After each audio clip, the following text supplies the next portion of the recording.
जय हिंद साथियों, मैं आशीष रावत आप सभी का स्वागत करता हूं आपके अपने YouTube चैनल NRDA क्लासेस में। दोस्तों, जैसा आप सभी जानते हैं कि हम सब मिलकर तैयारी कर रहे हैं आर्मी अग्निवीर भर्ती 2025 की, और ये हमारे जीके स्पेशल चौथा पार्ट आज होने वाला है। और आज जीके के अपन टॉप 50 प्रश्न लेकर के आए हैं। 50 में से आपका जो है टारगेट है 45 प्रश्न को करने का। तो चलिए आज की क्लास को शुरू करते हैं और अपने पहले प्रश्न की ओर बढ़ते हैं। दोस्तों, पहला क्वेश्चन हमारी स्क्रीन पर आ गया है कि ईश्वर चंद्र विद्यासागर का संबंध किस क्षेत्र से है या किस क्षेत्र से ये जुड़े हुए हैं। आपके सामने ऑप्शन है ए विधवा विवाह, बी सती प्रथा, सी बाल विवाह और डी बंगाल विभाजन। दोस्तों, मैं बता देता हूं ईश्वर चंद्र विद्यासागर का संबंध जो है विधवा विवाह से है। इन्होंने विधवा विवाह से जुड़े हुए थे। ठीक है, अगला प्रश्न हमारी स्क्रीन पर है कि भूदान आंदोलन की शुरुआत कब हुई थी या फिर कहां से हुई थी। तो ऑप्शन ए है उत्तर प्रदेश से, आंध्र प्रदेश से, बिहार से और हरियाणा से। दोस्तों, मैं बता देता हूं कि भूदान आंदोलन की शुरुआत जो है आंध्र प्रदेश से हुई थी। आपका बी ऑप्शन राइट होगा।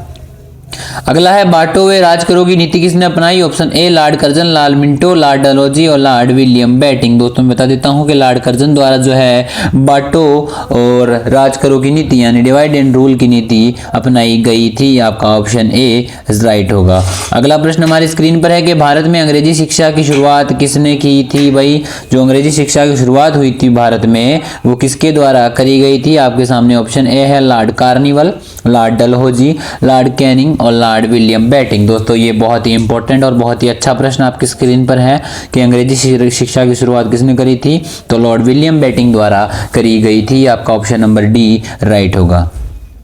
अगला हमारे स्क्रीन पर है कि हिंदुस्तान सोशलिस्ट रिपब्लिक एसोसिएशन की स्थापना 1928 में, हिंदुस्तान सोशलिस्ट रिपब्लिक एसोसिएशन की स्थापना कब हुई थी। 1928 में हुई थी। कहां पर हुई थी आपका प्रश्न आपसे पूछ रहा है। तो ऑप्शन नंबर ए है दिल्ली, बी लाहौर, सी अमृतसर और डी कानपुर। दोस्तों, मैं बता देता हूं कि हिंदुस्तान सोशलिस्ट रिपब्लिक एसोसिएशन की स्थापना 1928 में दिल्ली में हुई थी। ठीक है, आपका ऑप्शन नंबर ए राइट हो जाएगा। अगले प्रश्न पे चलते हैं। तो अगला प्रश्न हमारी स्क्रीन पर है कि सविनय अवज्ञा आंदोलन के समय भारत का गवर्नर जनरल कौन था। ऑप्शन ए है Lord carnival, Lord Dalhousie, Lord Irwin और लॉर्ड कैनिंग। दोस्तों, मैं बता देता हूं कि सविनय अवज्ञा आंदोलन के समय भारत का गवर्नर जनरल कौन था। लॉर्ड इरविन था। आपका ऑप्शन नंबर सी राइट हो जाएगा। अगला प्रश्न हमारी स्क्रीन पर है कि राज विलय की नीति निम्नलिखित में से किसके द्वारा लागू की गई थी।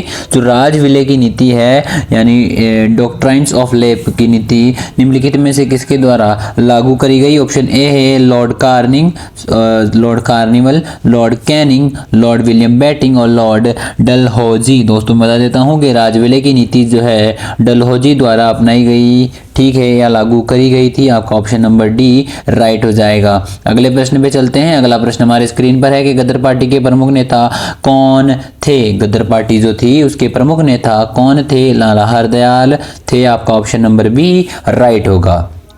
अगला प्रश्न हमारी स्क्रीन पर है कि भाई भारत की राजधानी कोलकाता से दिल्ली लॉर्ड हार्डिंग द्वारा स्थानांतरित करी गई थी। तो ये कब करी गई थी। तो मैंने आपको पहले भी बताया था, कई बार आपको प्रश्न के अंदर 1911 भी दे देता है, 1912 भी दे देता है, बट एक साथ कभी भी आपको 11 और 12 नहीं देगा। तो अगर 11 पूछे तो 11 कर देना, 12 पूछे तो 12 कर देना, क्योंकि कहीं कहीं जगह तो ये 11 कर रखा है और कहीं कहीं जगह 12 कर रखा है। तो यहाँ पर अपने 12 दे रखा है। तो जो लॉर्ड 1912 में जो है लॉर्ड हार्डिंग द्वारा कोलकाता से दिल्ली जो है भारत की राजधानी को स्थानांतरित करा था। ठीक है, अगला है महाराष्ट्र में गणेश उत्सव किसने शुरू करा। महाराष्ट्र में गणेश उत्सव की स्थापना या शुरुआत किसने करी थी। ऑप्शन ए है गोपाल कृष्ण गोखले, एम के गांधी यानी महात्मा गांधी, ऑप्शन सी है बाल गंगाधर तिलक और डी एनी बेसेंट। दोस्तों, मैं बता देता हूं कि बाल गंगाधर तिलक द्वारा जो है महाराष्ट्र में जो गणेश उत्सव होता है उसकी शुरुआत करी गई थी। ऑप्शन नंबर सी आपका राइट होगा। अगला प्रश्न हमारी स्क्रीन पर आ चुका है कि किस कानून को तोड़ने के लिए गांधी जी ने 1930 में दांडी मार्च किया था। 1930 में दांडी मार्च किस कानून को तोड़ने में किया था। नमक कानून को तोड़ने के लिए किया गया था। अपनी जीके स्पेशल जो पिछली बार संडे को क्लास हुई थी उसके अंदर हमने इसके बारे में बात करी थी। ठीक है, अगले प्रश्न पे चलते हैं। अगला प्रश्न हमारी स्क्रीन पर आ चुका है कि महात्मा गांधी को बापू की उपाधि किसने दी थी। आपका ऑप्शन नंबर ए है Jawaharlal Nehru, option number B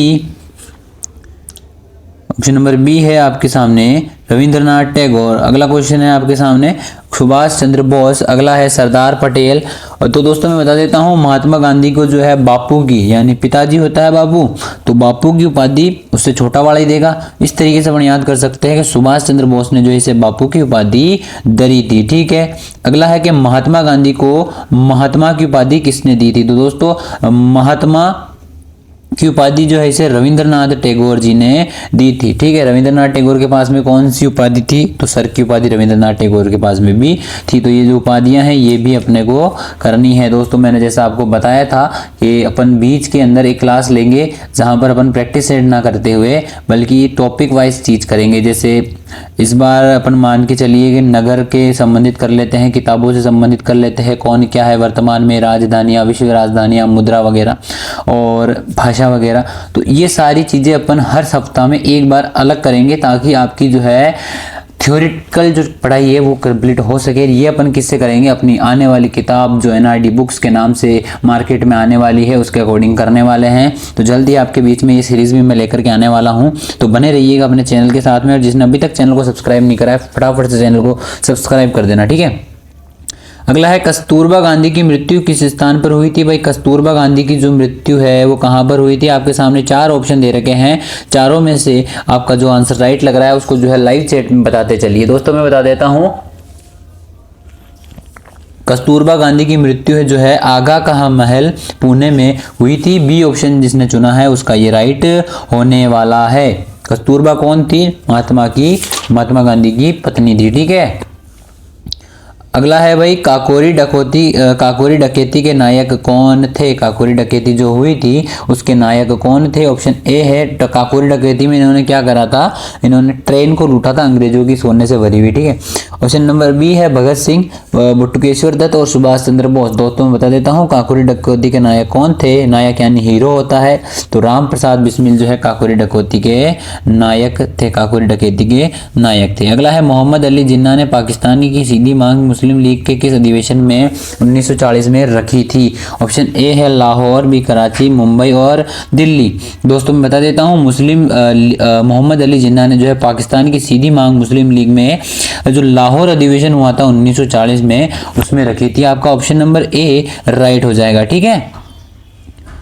अगला प्रश्न हमारी स्क्रीन पर आ चुका है भाई कि भारतीय राष्ट्रीय सेना होगा दोस्तों ये ना, भारतीय राष्ट्रीय सेना आजाद हिंद फौज ने द्वितीय विश्व युद्ध में किसके विरुद्ध युद्ध किया था? ऑप्शन ए है जर्मनी, ऑप्शन नंबर बी है जापान, सी इटली और डी ग्रेट ब्रिटेन। दोस्तों मैं बता देता हूं कि आजाद हिंद फौज द्वितीय विश्व युद्ध में किसके विरुद्ध युद्ध करा था?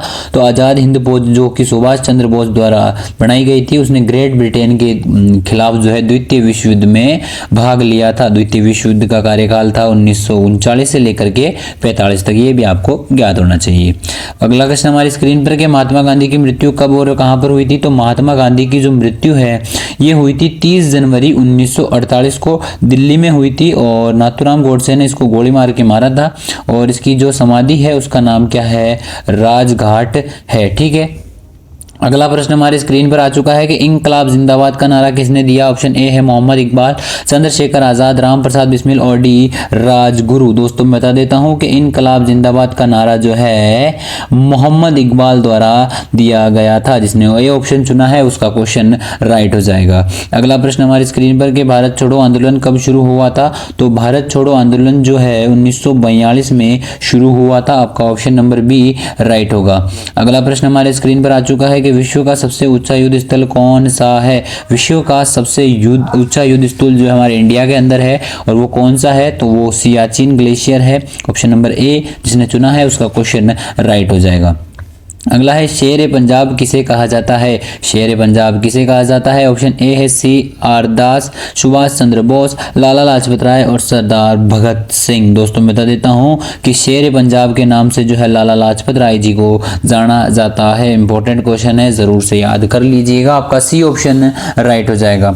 अगला प्रश्न हमारी स्क्रीन पर आ चुका है भाई कि अफ्रीका के देशों पर सबसे पहले किसने आक्रमण करा था? तो अफ्रीका के देशों पर जो है सबसे पहले किसने आक्रमण करा था? ऑप्शन ए है चोलो ने। अगला है ये चोलो हो जाएगा दोस्तों, है ना, चोलो ने। अगला है फ्रांसीसी, अंग्रेज और जर्मन। दोस्तों मैं बता देता हूं कि अफ्रीका के देशों पर जो है सर्वप्रथम किसने आक्रमण करा था, तो फ्रांसीसी ने आक्रमण करा था। आपका ऑप्शन नंबर बी राइट होगा। अगला प्रश्न हमारे सामने है, बेस्टाइल क्या था। बेस्टाइल एक प्रकार का क्या बोलते हैं, कारागार था, यानी कि जेल थी, जो कि किससे संबंधित है, ये फ्रांस की क्रांति से संबंधित, जो फ्रांस की क्रांति हुई थी उससे संबंधित नाम है। बेस्टाइल जो है कारागार था, क्या होता है, काल कोठरी थी, ठीक है, जेल थी, ठीक है। ऑप्शन नंबर ए आपका राइट हो चुका है। अगला है, बिना प्रतिनिधित्व के कराधान नहीं, यानी कि बिना किसी प्रतिनिधित्व के हम जो है कर नहीं देंगे, ये का नारा किससे संबंधित है, तो ये दोस्तों मैं बता देता हूँ कौन से संबंधित है। ऑप्शन ए है फ्रांस की क्रांति, ब्रिटिश नागरिक युद्ध से, भारतीय राष्ट्रीय आंदोलन या अमेरिकी स्वतंत्रता युद्ध से। दोस्तों मैं बता देता हूँ कि बिना प्रतिनिधित्व के कराधान जो है ये नारा किससे संबंधित है, अमेरिकी स्वतंत्रता युद्ध से संबंधित है। आपका ऑप्शन नंबर डी राइट होगा। अगला है, पूर्ण जागरण आंदोलन किस देश से शुरू हुआ था। जो पूर्ण जागरण आंदोलन है वो कौन से देश से शुरू हुआ था, तो दोस्तों बता देता हूँ ये इटली से शुरू हुआ था। आपका सी ऑप्शन जो है राइट होगा।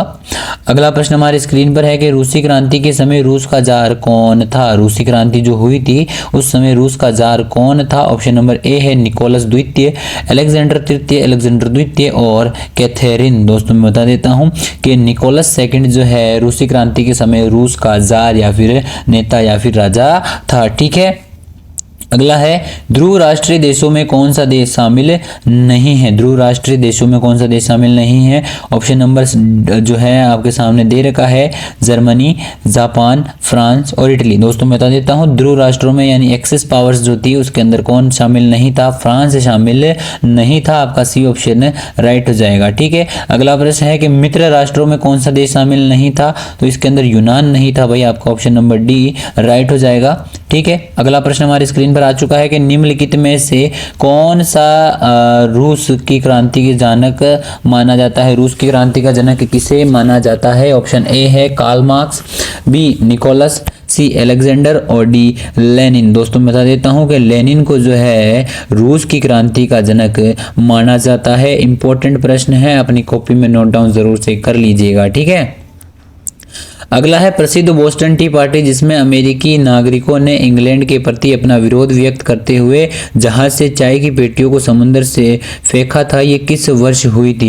यानी बोस्टन टी पार्टी हुई थी अमेरिका में जहां पर अमेरिकी नागरिकों ने इंग्लैंड के प्रति अपना विरोध व्यक्त करते हुए क्या करा था, जहाज से जो चाय की पेटियां होती है उनको नीचे पानी में फेंक दिया था। तो ये घटना जो है कब हुई थी, तो ये हुई थी 1773 में। आपका सी ऑप्शन राइट होगा। अगला है, स्वतंत्रता, समानता और भ्रातृत्व का सिद्धांत किस क्रांति से जुड़ा हुआ है। ऑप्शन ए है अमेरिकी क्रांति, रूसी क्रांति, फ्रांसीसी क्रांति और जर्मन क्रांति। दोस्तों बता देता हूँ स्वतंत्रता, समानता और भ्रातृत्व का संबंध जो है फ्रांसीसी क्रांति से है। आपका ऑप्शन नंबर सी राइट होगा भाई। अगला प्रश्न हमारी स्क्रीन पर आ चुका है कि रूस की क्रांति का मुख्य कारण क्या था। ऑप्शन ए है रूस का औद्योगिकरण विकास में कमी, किसानों पर ऋण का भारी बोझ, रूस की जनता पर दमनकारी कानून और भारी अकाल। दोस्तों बता देता हूं कि रूस की क्रांति का मुख्य कारण था रूस की जनता पर दमनकारी कानून। आपका ऑप्शन नंबर सी राइट हो जाएगा। रूस की क्रांति का जनक किसे कहा जाता है, लेनिन को कहा जाता है। ये अभी हमने ऊपर पढ़ा था, ठीक है। अगला है, 4 जुलाई 1776 को वॉशिंगटन के नेतृत्व में अमेरिकी स्वतंत्रता की घोषणा किस स्थान पर करी गई थी। ऑप्शन ए है वॉशिंगटन डीसी, बी न्यूयॉर्क, सी शिकागो और फिलाडेल्फिया। दोस्तों बता देता हूं कि फिलाडेल्फिया करके एक स्थान है जहां पर अमेरिकी स्वतंत्रता की घोषणा करी गई थी, ठीक है। अगला प्रश्न हमारी स्क्रीन पर आ चुका है कि फ्रांस की क्रांति के समय फ्रांस का सम्राट कौन था। ऑप्शन नंबर ए है लुई 14, लुई 15, लुई 16 और डी नेपोलियन। दोस्तों मैं बता देता हूं कि फ्रांस की क्रांति के समय जो है फ्रांस का सम्राट कौन था, लुई 16 था। कौन था भाई, लुई 16 था। आपका ऑप्शन नंबर सी राइट हो जाएगा। ये सुई कर रखा है, इसको लुई कर लीजिएगा, ठीक है। लुई 16 था। फ्रांस की क्रांति के समय फ्रांस का सम्राट कौन था, लुई 16 था। और रूस की क्रांति के समय रूस का सम्राट कौन था, निकोलस सेकंड था। वो हमने पहले पढ़ा है। ये सारे जो है विश्व इतिहास से संबंधित प्रश्न हैं। अगला प्रश्न हमारे सामने आ चुका है कि किस वर्ष में सोवियत संघ का विभाजन 15 देशों के में हुआ था और रूस अस्तित्व में आया था। तो किस वर्ष सोवियत संघ का विभाजन हुआ था 15 देशों में और रूस अस्तित्व में आया था? आपके सामने ऑप्शन है 1999, 1990, 91 और 92। दोस्तों मैं बता देता हूँ कि सोवियत संघ का जो विभाजन 15 देशों में हुआ था, ये हुआ था 1991 में। कब हुआ था भाई? 1991 में हुआ था। आपका ऑप्शन नंबर सी जो है एकदम राइट हो जाएगा। और इसको जो है आप जिसने भी सी ऑप्शन चुना है उसका ये क्वेश्चन राइट हो जाएगा। अगला प्रश्न हमारी स्क्रीन पर आ चुका है कि 4 मई, यहाँ पर दोस्तों मई आ चुका है, तो 4 मई या फिर मई, मैं बोलते हैं इंग्लिश में लेकिन मैं कर दिया MAY वाला मैं है। तो 4 मई आंदोलन किससे संबंध है? ऑप्शन नंबर ए है फ्रांस, बी चीन, रूस या फिर अफ्रीका। दोस्तों बता देता हूँ जो 4 मई आंदोलन है उसका संबंध किससे है भाई? चीन से है। किससे है भाई? चीन से है। आपका ऑप्शन नंबर बी राइट हो जाएगा। अगला प्रश्न हमारी स्क्रीन पर है कम्युनिस्ट मैनिफेस्टो। कम्युनिस्ट मैनिफेस्टो जो है कार्ल मार्क्स ने कब प्रकाशित करी थी? कम्युनिस्ट मैनिफेस्टो जो है कार्ल मार्क्स ने कब प्रकाशित करी थी? तो ये करी थी 1848 में यार। ऑप्शन नंबर ए आपका राइट हो जाएगा। ठीक है, अगले प्रश्न पे चलते हैं। अगला प्रश्न हमारी स्क्रीन पर आ चुका है कि फासीवादी विचारधारा का प्रवर्तक कौन था? ऑप्शन नंबर ए है मुसोलिन, ऑप्शन नंबर बी है अडोल्फ हिटलर, रॉबर्ट ओवेन और इनमें से कोई नहीं। दोस्तों मैं बता देता हूं कि फासीदारी विचारधारा का प्रवर्तक कौन था? मुसोलिन था। आपका ऑप्शन नंबर ए राइट हो जाएगा। अगला प्रश्न हमारी स्क्रीन पर है कि मार्टिन लूथर किंग किस देश से थे? तो मार्टिन लूथर किंग जो है कहाँ का था? दक्षिण अफ्रीका, अमेरिका, जर्मनी और रूस। दोस्तों मैं बता दें दोस्तों मार्टिन लूथर किंग जो है कहाँ का था? अमेरिका का था। आपका ऑप्शन नंबर बी राइट हो जाएगा। ठीक है, अगला प्रश्न हमारी स्क्रीन पर है कि ईरान का पुराना नाम क्या है? तो ईरान का पुराना नाम जो है पर्शिया है। आपका ऑप्शन नंबर ए जिसने चुना है उसका ये क्वेश्चन राइट हो जाएगा। अगला प्रश्न हमारी स्क्रीन पर है कि अडोल्फ हिटलर किस देश में पैदा हुआ था? जो अडोल्फ हिटलर था वो कौन से देश में पैदा हुआ था? ऑप्शन नंबर ए है जर्मनी, बी इटली, सी और डी ऑस्ट्रेलिया। दोस्तों मैं बता देता हूँ अडोल्फ हिटलर का जन्म जो है कहाँ पर हुआ था भाई? तो ऑस्ट्रिया में हुआ था। जिसने ऑप्शन नंबर डी चुना है उसका क्वेश्चन राइट हो जाएगा। अडोल्फ हिटलर का जन्म ऑस्ट्रिया में हुआ था। अगला है यूएसए का राष्ट्रपिता किसे कहा जाता है? यूएसए का राष्ट्रपिता किसे कहा जाता है? A George Washington, Barack Obama, Abraham Lincoln और डी इनमें से कोई नहीं। दोस्तों बता देता हूँ यूएसए का राष्ट्रपिता जो है जॉर्ज वाशिंगटन को कहा जाता है। आपका ऑप्शन ए राइट होगा। अगला प्रश्न हमारी स्क्रीन पर है कि म्यांमार का पुराना नाम क्या है? म्यांमार का पुराना नाम क्या है? आपके सामने ऑप्शन ए है बर्मा, बी पर्शिया, सी थंडरबर्ड और इनमें से कोई नहीं। दोस्तों बता देता हूँ म्यांमार का पुराना नाम क्या है? पर्शिया है। आपका ऑप्शन नंबर बी राइट हो जाएगा। अब इसी के साथ अपने अगले क्वेश्चन पे चलते हैं। म्यांमार का पुराना नाम दोस्तों अगला क्वेश्चन हमारे सामने है कि म्यांमार का पुराना नाम क्या है? ऑप्शन नंबर ए है बर्मा। दोस्तों ये वर्मा लिख दिया है, यहाँ पर बर्मा आएगा और यही जो है इसका पुराना नाम है। ऑप्शन नंबर ए आपका राइट हो जाएगा। बर्मा जो है म्यांमार का पुराना नाम है। अगला प्रश्न हमारे सामने है कि कंबोडिया का पुराना नाम क्या है? कंबोडिया का पुराना नाम क्या है? ऑप्शन ए है कंबोजिया, श्याम और भीलों का देश और पगोड़ा। दोस्तों बता देता हूँ कंबोडिया का पुराना नाम क्या है? कंबोजिया है। आपका ऑप्शन नंबर ए राइट होगा। अगला प्रश्न हमारी स्क्रीन पर है कि यहाँ पर जो है ये 2 बार आ गया है भाई, तो इसको आप जो है जल्दी से क्रॉस कर लीजिएगा। ठीक है, अगला प्रश्न हमारी स्क्रीन पर है कि सौरमंडल का दूसरा सबसे बड़ा ग्रह कौन सा है? सौरमंडल का सबसे बड़ा ग्रह कौन सा है? दूसरा सबसे बड़ा। अगर आपसे पहले नंबर का पूछे तो बृहस्पति है और अगर आपसे दूसरे नंबर का पूछे तो वो कौन सा है? शनि है। आपका ऑप्शन नंबर बी राइट हो जाएगा। अगला प्रश्नों की ओर चलते हैं मेरे भाई। तो अगला है वर्ष का सबसे छोटा दिन होता है। तो वर्ष का जो सबसे छोटा दिन होता है वो किस तारीख को होता है? 22 दिसंबर को सबसे छोटा दिन होता है। आपका ऑप्शन नंबर डी राइट हो जाएगा। सबसे बड़े की बात करें तो 21 जून को होता है और इस दिन क्या मनाया जाता है? अंतर्राष्ट्रीय योग दिवस मनाया जाता है। अगला प्रश्न आ चुका है पंचशील पर भारत व चीन ने कब हस्ताक्षर करे थे? तो ये इन्होंने करे थे 1954 के अंदर। कब करे थे भाई? 1954 में भारत चीन ने जो है पंचशील समझौते पर हस्ताक्षर करे थे। आपका ऑप्शन नंबर ए राइट हो जाएगा। अगला प्रश्न हमारी स्क्रीन पर है कि चीन ने भारत पर आक्रमण कब करा था। तो चीन ने भारत पर जो है 1961 में आक्रमण कर दिया था और इसमें जो है चीन की क्या हो गई थी, जीत हो गई थी। क्या हो गई थी, चीन की जीत हो गई थी 1961 में जब चीन ने भारत पर आक्रमण करा तो चीन जीत गया था। अगला है पश्चिम टेनिस कोर्ट ओथ किस घटना से संबंधित है। ऑप्शन नंबर ए है अमेरिकी स्वतंत्रता युद्ध, फ्रांसीसी युद्ध, सम्राट सिल्जर अलेक्जेंडर और डी इटली पूर्ण जागरण। दोस्तों बता देता हूँ टेनिस कोर्ट ओथ जो घटना है वो किससे संबंधित है, फ्रांस की क्रांति से संबंधित है। आपका ऑप्शन नंबर बी राइट हो जाएगा। ठीक है, यहीं पर अपने जो है 50 प्रश्न समाप्त होते हैं। 50 में से आपका कितना स्कोर रहा मुझे कमेंट करके जरूर बताइएगा।